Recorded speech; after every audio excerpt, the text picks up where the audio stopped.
Hi hello. സന്ധ്യയായപ്പം ബിരിയാണി കഴിക്കണമെന്നൊരു മോഹം. ഓക്കെ, അപ്പോൾ ശരിയെന്ന് വിചാരിച്ചിട്ട് എന്നാൽ ബിരിയാണി ഉണ്ടാക്കിയിട്ട് തന്നെ കാര്യമെന്ന് പറഞ്ഞിട്ട് ഞാൻ ബിരിയാണി ഉണ്ടാക്കാൻ കയറിയതാണ്. ചേച്ചി ഞാൻ ഈ ബിരിയാണിയുടെ വീഡിയോ ഞാൻ ആക്ച്വലി ഇട്ടിട്ടുണ്ട്. പിന്നെ എൻ്റെ കൂട്ടുകാർ കുറേ പേരിങ്ങനെ ചേച്ചി ബിരിയാണിയുടെ വീഡിയോ ഷെയർ ചെയ്യണേന്ന് പറഞ്ഞിട്ട് ഇങ്ങനെ ചോദിക്കുന്നുണ്ട്. അതുകൊണ്ടാണ് എന്നാൽ ശരി ഇന്ന് എൻ്റെ കൂട്ടുകാർക്ക് വേണ്ടിയിട്ട് ഞാനത് ചെയ്യുമല്ലോ എന്തായാലും. അപ്പോൾ അതങ്ങനെ ഷെയർ ചെയ്യാമെന്ന് വിചാരിച്ചു. ഓക്കെ, അപ്പം ഇത് വന്നിട്ട് ബാംഗ്ലൂർ ബിരിയാണിയാണ്, അല്ലാതെ കേരളത്തിലെ ദം ബിരിയാണിയോ അല്ലെന്നുണ്ടെങ്കിൽ കേരളത്തിൽ ഉണ്ടാക്കുന്ന രീതിയിലുള്ള ബിരിയാണി അല്ല.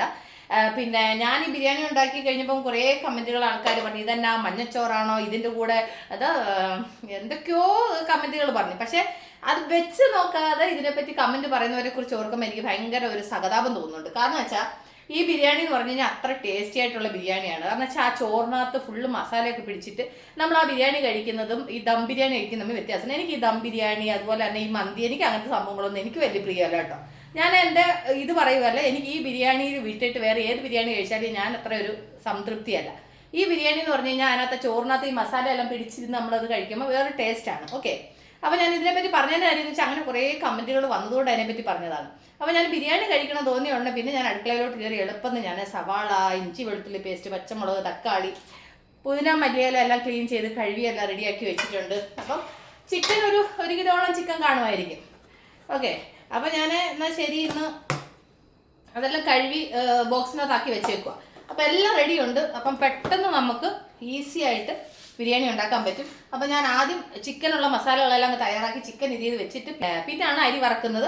അപ്പം ചിക്കൻ ഈ മസാലയിൽ വേവുകയും ചെയ്യും. ആ നേരത്തിന് ഇപ്പുറത്തെ അടുപ്പിലോട്ട് അപ്പം അരി വറക്കാനും പറ്റുമല്ലോ. ആദ്യം ഇപ്പം നമുക്ക് ചിക്കന് വേണ്ടുന്ന കാര്യങ്ങൾ അങ്ങ് ചെയ്യാം. അപ്പം നമുക്ക് തുടങ്ങിയാലോ. ടൈമായി, ഇപ്പം സമയം 8 മണി ആകാറായി. ഒരു 9 മണി ആകുമ്പോഴത്തേന് എൻ്റെ ഡിന്നർ റെഡിയാവും. അത് കാരണം വെച്ചാൽ എല്ലാം റെഡി ഉണ്ടല്ലോ. ഇനിയിപ്പോൾ ഇതെല്ലാം കൂടെ ഒക്കെ ഒന്ന് മിക്സ് ചെയ്ത് റെഡിയാക്കി വെച്ച് കഴിഞ്ഞാൽ കാര്യം കഴിഞ്ഞു. അപ്പോൾ നമുക്ക് സമയം കളയേണ്ട ബിരിയാണി ഉണ്ടാക്കാം. അതിന് വേണ്ടിയിട്ട് പാൻ അടപ്പേ വെച്ചു. ഇതിലേക്ക് ഞാൻ ഒരു ചെറിയൊരു കപ്പിന് ഒരു 1/4 കപ്പോളം എണ്ണ, ഒരു 4 ടേബിൾ സ്പൂണോളം എണ്ണ ഒഴിച്ചിട്ടുണ്ടാവും. എണ്ണ നിങ്ങളുടെ ആവശ്യത്തിന് എടുക്കാം കേട്ടോ. അത് കഴിഞ്ഞിട്ട് ഞാനൊരു 5 സവാള സ്ലൈസായിട്ട് അരിഞ്ഞത്. ഇനി ഇത് നന്നായിട്ട് ഫ്രൈ ചെയ്യണം. ഇനി ഇതിലേക്ക് നമുക്ക് കുറച്ച് ഉപ്പിട്ട് കൊടുക്കാം. ഉപ്പിടുമ്പോൾ സവാള വേഗം ഫ്രൈ ആയി കിട്ടും. അപ്പോൾ സവാള നന്നായിട്ടൊന്ന് ഫ്രൈ ആവട്ടെ. അപ്പോൾ സവാള നന്നായിട്ട് വഴണ്ടിട്ടുണ്ട്. ഇനി നമുക്ക് ഇതിലേക്ക് ഞാൻ 2 ടേബിൾ സ്പൂണ് ഇഞ്ചി വെളുത്തുള്ളി പേസ്റ്റ് ചേർത്ത് കൊടുക്കുന്നുണ്ട്. അതിൻ്റെ കൂടെ ഒരു 4 പച്ചമുളക്. ഇത് ഇത്രയും കൂടെ നന്നായിട്ട് മിക്സ് ചെയ്യണം. ഞാൻ ഇഞ്ചി വെളുത്തുള്ളി പേസ്റ്റ് പിന്നെ ചേർക്കുന്നതിൻ്റെ കാര്യം എന്ന് വെച്ച് കഴിഞ്ഞാൽ കൊണ്ട് ആദ്യമേ ചേർത്ത് കഴിഞ്ഞാൽ അടിക്ക് പിടിക്കും. കണ്ടില്ല, അപ്പോൾ ഇഞ്ചി വെളുത്തുള്ളി പേസ്റ്റൊക്കെ നന്നായിട്ട് ഫ്രൈ ആയിട്ടുണ്ട്. ഇനി നമുക്ക് ഇതിലേക്ക് ഞാനൊരു ചെറിയ തക്കാളി ആയതുകൊണ്ട് ഒരു 4 തക്കാളി എടുത്തു. ആ തക്കാളിയും കൂടി ഇതിൻ്റെ കൂടെ ചേർത്ത് കൊടുത്തു. ഇനി ഈ തക്കാളി നന്നായിട്ട് ഫ്രൈ ആവണം. അപ്പോൾ ഈ തക്കാളി ഫ്രൈ ആവുന്ന നേരത്തിന് കുറച്ച് പുതിനയിലയും മല്ലിയിലയും അത് മിക്സിയിലൊന്ന് അരച്ചെടുക്കണം. അപ്പോൾ ഞാൻ ഇഞ്ചി വെളുത്തുള്ളി പേസ്റ്റാക്കി അതേ ജാറിലേക്ക് ഞാൻ എൻ്റെ കൈക്ക് ഒരു പിടി പുതിനയിലയും അതേപോലെ തന്നെ എൻ്റെ കൈക്ക് ഒരു പിടി മല്ലിയിലയും കൂടെ എടുത്തിട്ടുണ്ട്. ഇനി ഇത് നന്നായിട്ട് പേസ്റ്റ് രൂപത്തിൽ അരച്ചുകൊണ്ട് വരണം. അപ്പോൾ ഞാനിത് വൃത്തിയായിട്ടൊന്ന് അരച്ചുകൊണ്ട് വരട്ടെ.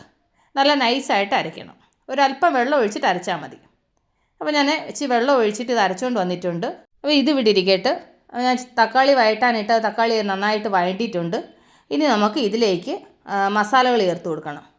അതിനുവേണ്ടി ഇതിലേക്ക് ഞാൻ ആദ്യം 1/2 ടേബിൾ സ്പൂണ് മഞ്ഞൾപ്പൊടി, അത് കഴിഞ്ഞിട്ട് എരിവിന് ഞാൻ മുളക് പൊടി വന്നിട്ട് 2.5 ടേബിൾ സ്പൂണ് മുളക് പൊടി ചേർക്കുന്നുണ്ട്. എൻ്റെ മുളക് പൊടിക്ക് എരിവ് കുറവായതുകൊണ്ടാണ് ഞാൻ 2.5 ടേബിൾ സ്പൂൺ ചേർക്കുന്നത്. നിങ്ങൾക്ക് എരിവ് എത്ര വേണം അതിനനുസരിച്ച് ചേർക്കണം. എന്നിട്ട് 1 ടേബിൾ സ്പൂൺ മല്ലിപ്പൊടി, 1 ടേബിൾ സ്പൂൺ ഗരം മസാല, ഇത് ഇത്രയും കൂടി ഇട്ടിട്ട് നന്നായിട്ട് മിക്സ് ചെയ്യണം.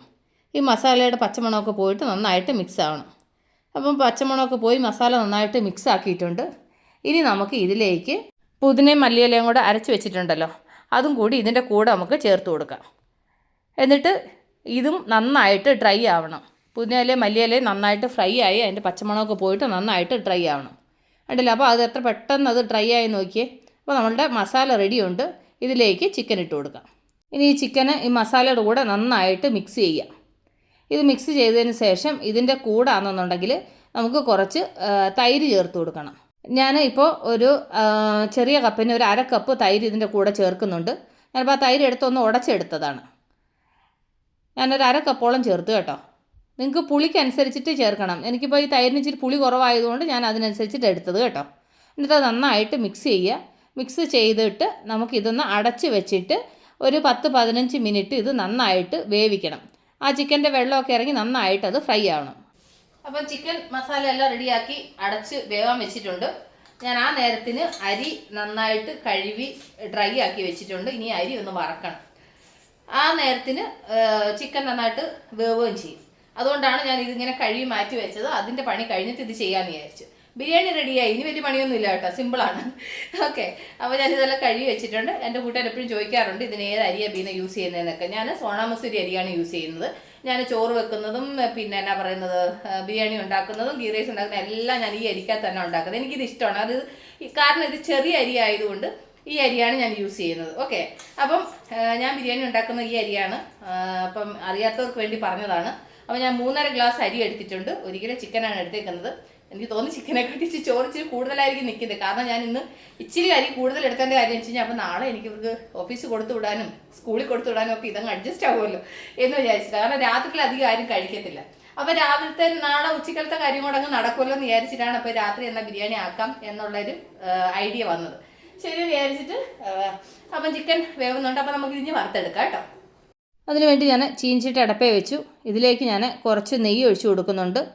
ഞാനൊരു 2 ടേബിൾ സ്പൂണ് നെയ്യ് ഒഴിച്ചു.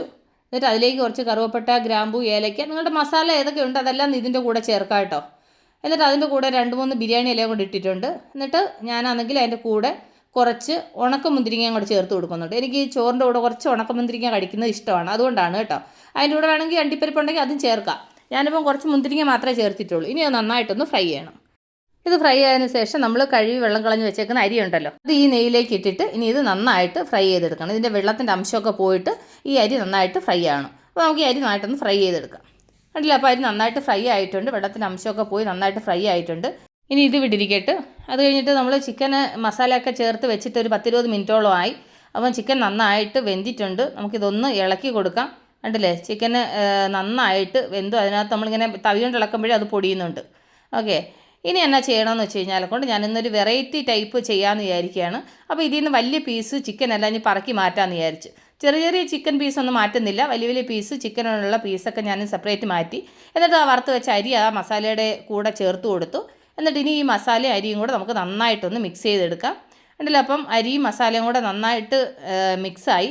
ഇനി നമുക്ക് ഇതിലേക്ക് ആവശ്യത്തിന് വെള്ളം ചേർത്ത് കൊടുക്കാം. ഞാൻ 3.5 ഗ്ലാസ് അരിക്ക് 7 ഗ്ലാസ് തിളച്ച വെള്ളമാണ് ചേർത്ത് കൊടുക്കുന്നത്. എന്നിട്ട് നമുക്ക് നന്നായിട്ടൊന്ന് മിക്സ് ചെയ്യാം. നന്നായിട്ട് മിക്സ് ചെയ്തതിന് ശേഷം ഒന്ന് ഉപ്പ് നോക്കണം. ഉപ്പ് ഉണ്ടാവത്തില്ല, കാരണം വെച്ചാൽ നമ്മൾ സവാള വഴറ്റാൻ നേരത്ത് കുറച്ച് ഉപ്പ് ചേർത്തതേ ഉള്ളൂ. അപ്പോൾ ഞാൻ ഉപ്പ് നോക്കിയപ്പോൾ ഉപ്പ് കുറവാണ്. അപ്പോൾ അതുകൊണ്ട് ആവശ്യത്തിന് ഞാൻ ഉപ്പ് കൂടെ ചേർത്ത് കൊടുത്തു. എന്നിട്ട് അത് നന്നായിട്ടൊന്ന് മിക്സ് ചെയ്തു. മിക്സ് ചെയ്തതിന് ശേഷം ഇനി നമുക്കിത് അടച്ച് വെച്ചിട്ട് ഒരു മീഡിയം ഫ്ലെയിമിൽ ഇത് വേവിച്ചെടുക്കാം. ഒന്ന് തിളച്ച് കഴിയുമ്പം ലോ ഫ്ലെയിമിൽ വെച്ചാൽ മതി കേട്ടോ.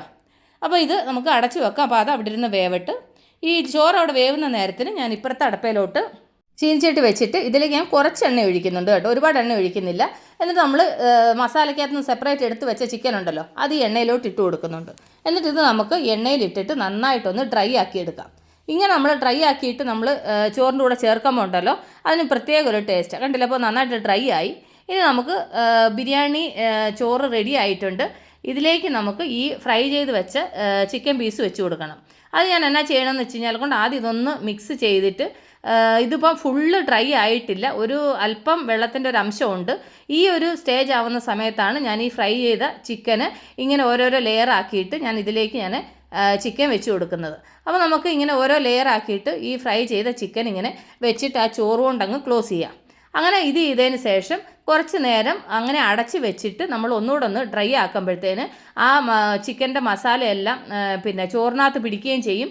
ആ ചിക്കനും ആ ചോറും കൂടെ നന്നായിട്ട് മിക്സ് ആവും. അതിന് വേണ്ടിയിട്ടാണ് ഇങ്ങനെ ചെയ്യുന്നത് കേട്ടോ. അപ്പോൾ ഞാനൊന്നുണ്ടെങ്കിൽ ബാക്കി ചിക്കൻ ഇതുപോലെ ഓരോരോ ലെയർ ആക്കിയും വെച്ചും ഇതുപോലെ ഇങ്ങനെ ഫില്ല് ചെയ്തിട്ട് ഈ ചോറ് കൊണ്ടങ്ങ് മൂടി വെക്കും. മൂടി വെച്ചതിന് ശേഷം പിന്നെ ഒരു 5 മിനിറ്റ് അടപ്പ് വെച്ച് അടച്ചിട്ട് ലോ ഫ്ലെയിമിൽ ഒന്നുകൂടെ ഒന്ന് വേവിക്കും. അപ്പോൾ ആ ചോറിൻ്റെ വെള്ളാംശം എല്ലാം അങ്ങ് ഡ്രൈ ആവുകയും ചെയ്യും. നമ്മൾ ആ ചേർത്ത ചിക്കൻ്റെ ആ ഒരു മസാലയൊക്കെ ചോറിനകത്ത് പിടിക്കുകയും ചെയ്യും. അങ്ങനെ അതെല്ലാം ഞാൻ മിക്സ് ചെയ്തതിന് ശേഷം ഞാനത് അടച്ച് വെച്ചു. അപ്പോൾ ഇനി ഒരു 5 മിനിറ്റ് നമുക്ക് അങ്ങനെ വിടാം. ഒരു 5 മിനിറ്റ് കഴിഞ്ഞ് വെച്ച് നമുക്ക് തുറന്ന് നോക്കാം. ഇപ്പോൾ ഒരു 5 മിനിറ്റോളം കഴിഞ്ഞു. നമുക്കത് തുറന്ന് ഒന്നുകൂടെ ഒന്ന് മിക്സ് ചെയ്യാം. അപ്പോൾ നമ്മളുടെ ചിക്കൻ ബിരിയാണി റെഡി ആയിട്ടുണ്ട്. ഭയങ്കര ടേസ്റ്റ് ആയിട്ടുള്ള സംഭവം കേട്ടോ. അപ്പോൾ എൻ്റെ കൂട്ടുകാർ മിസ് ചെയ്യാതെ ഒന്ന് ട്രൈ ചെയ്ത് നോക്കുക. കാരണം വെച്ച് കഴിഞ്ഞാൽ ഇത് അറിയാത്ത എല്ലാവർക്കും ട്രൈ ചെയ്യാൻ പറ്റുന്ന സിമ്പിളായിട്ട് നമുക്ക് ചെയ്യാൻ പറ്റുന്ന ബിരിയാണി കേട്ടോ. ഇത് വലിയവർക്കും കുഞ്ഞുങ്ങൾക്കും എല്ലാവർക്കും ഇഷ്ടപ്പെടും. അപ്പോൾ നമ്മളുടെ ബിരിയാണി റെഡി ആയിട്ടുണ്ട്. ഞാൻ കറക്റ്റായിട്ട് 8 o'clock സ്റ്റാർട്ട് 9 o'clock കഴിയുമെന്ന് പറഞ്ഞിട്ട് കറക്റ്റ് 9 o'clock ആയപ്പം എന്താ പറയുന്നത്, പണി കഴിഞ്ഞു വേഗം നായി. അപ്പം ഞാൻ എല്ലാവർക്കും കഴിക്കാൻ കൊടുക്കട്ടെ. അപ്പം ഇന്നത്തെ വിശേഷം എൻ്റെ കൂട്ടുകാർ കണ്ടല്ലോ ഇന്ന് രാത്രിത്തെ. അപ്പം ഇതാണ് സംഭവം. അപ്പം എല്ലാവർക്കും കൂടെ അങ്ങ് കഴിക്കാനങ്ങ് കൊടുക്കാം. നിന്നെ വിളിച്ചില്ല എന്താ കൊച്ചവിടെ നിന്നുകൊണ്ട് എന്തമ്മാന്ന് ചോദിക്കുന്നു. കൊച്ചിങ്ങനെ കാത്തിരിക്കും കേട്ടോ. അയ്യോ പാവം വേണ്ടേ? അയ്യോ പാവം അപ്പൂസിന് ഇപ്പൊ വേണ്ടെന്ന് കേട്ടോ. അവനെ തണുക്കാൻ ഇട്ട് വെക്കാൻ. അപ്പൂസിനെ കൊണ്ട് ഞാൻ ചിക്കൻ കടയിൽ പോയപ്പം അപ്പു പറഞ്ഞിട്ട് അവന് ലെഗ് പീസ് സെപ്പറേറ്റ് ഇടിയിച്ചതാ. അപ്പൊ അവനത് കൊടുത്തില്ലെന്നുണ്ടെന്നുണ്ടെങ്കിൽ അവൻ പ്രശ്നം ഉണ്ടാക്കും. അതുകൊണ്ട് അവന് ലെഗ് പീസ് എടുത്ത് വെച്ച ഞാൻ തണുക്കട്ടെ. ഞാൻ ഇച്ചിരി എടുത്ത് ടേസ്റ്റ് എങ്ങനെ ഉണ്ടെന്ന് പറയാം. എൻ്റെ കൂട്ടുകാർ പറയും തന്നെത്താൻ വെച്ചിട്ട് കൊള്ളാന്നല്ലേ പറയുന്നല്ലേ. എന്ത് ചെയ്യാനാ, നമ്മൾ വെച്ചിട്ട് പിന്നെ കൊള്ളത്തില്ലെന്ന് പറയാൻ പറ്റത്തില്ലല്ലോ. ചുമ്മാ കേട്ടോ. പക്ഷെ എങ്കിൽ ഈ ബിരിയാണി എനിക്ക് ഭയങ്കര ഇഷ്ടമാണ്. നല്ല ചൂടുണ്ട്, അടപ്പയിൽ നിന്ന് എടുത്തതല്ലേ ഉള്ളൂ, അതുകൊണ്ട് നല്ല ചൂടാണ്. എന്നാലും എങ്ങനുണ്ട് എന്ന് പറയാമെന്ന് വിചാരിച്ചിട്ടാണ്. അപ്പൂസേ വാടാ അപ്പൂസേ, നമ്മുടെ ബിരിയാണിയുടെ ടേസ്റ്റ് പറ. നിന്റെ പ്രിയപ്പെട്ടവർ നിന്നെ വെയിറ്റ് ചെയ്യുന്നു എങ്ങനുണ്ടെന്ന് പറയാന്. നിന്റെ വരിക നീക്ക് വെക്കട്ടോ, അല്ല നിന്നെ കാണത്തില്ല. നമ്മുടെ ബിരിയാണി എങ്ങനെയുണ്ടെന്ന് വേഗം കഴിച്ചിട്ട് പറ. ചിഞ്ഞോട്ട് നിൽക്ക്, നിന്നെ കാണൂല്ലെങ്കിൽ. പാതി ഉറക്കമായോ അപ്പൂസിന്? അപ്പൂസ് പാതി ഉറക്കമായോ കേട്ടോ. കൊള്ളാമോ? ഉപ്പ് കറക്റ്റാണോ അപ്പൂസ്? അപ്പൂസിന് എപ്പോഴും ഞാൻ ബിരിയാണി ഉണ്ടാക്കാൻ പറയുന്ന പരാതി എന്ന് വെച്ചാൽ ഉപ്പില്ലെന്നാണ് പറയുന്നത്. ഞാൻ കുറച്ച് ഉപ്പൊന്ന് കുറച്ചാണ് പിടിക്കുന്നത്. ഇന്നെന്തോ പിന്നെ ഉപ്പ് കറക്റ്റാന്ന് പറയുന്നു. എന്ത് പറ്റിയെന്ന് അറിയത്തില്ല. അപ്പം ഇന്നത്തെ രാത്രിത്തെ ഞങ്ങളുടെ ഡിന്നർ ഇതാണ്. അപ്പോൾ ഞങ്ങൾ ഈ ബിരിയാണി ഒന്ന് കഴിച്ചിട്ട് അപ്പം നമ്മൾ ഉടൻ തന്നെ അടുത്ത വീഡിയോ വീണ്ടും കാണുന്നത്. Take care, bye, good night.